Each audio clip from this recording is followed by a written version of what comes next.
Салам алейкум, Дарик Халчун. Я, как и все, искренне радовался за эту победу. И, конечно, когда происходит что-то важное, ты обязательно с чем-то это ассоциируешь. Вы знаете, вот эта золотая медаль, это как бриллиант, которому вот шли долгие поколения. И поэтому, конечно, я поздравляю победителя, но в связи с этим я хочу поздравить вот родоначальника дзюдо Мережкова Яхью. Надо дать должное.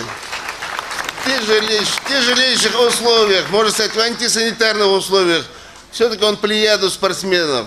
Мне повезло быть в сборной Советского Союза по тяжелой атлетике, и вот мы вместе с дзюдоистами постоянно тренировались.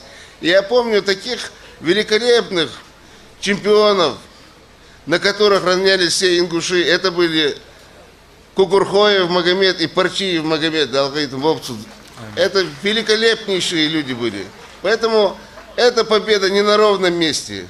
Я искренне поздравляю маму, которая здесь находится, всех близких, естественно, тренера. Но не надо забывать и о тех людях, которые стоят немножко в тени. Это массажисты, врачи, повара. И вот это общий труд дал вот такой великолепный результат. Я искренне всех поздравляю. Желаю, чтобы наш брат Хасан стал двукратным олимпийским чемпионом, потому что однократных клепать нам уже надоело. Полный вперед. Я считаю, что он это может сделать. Баркал.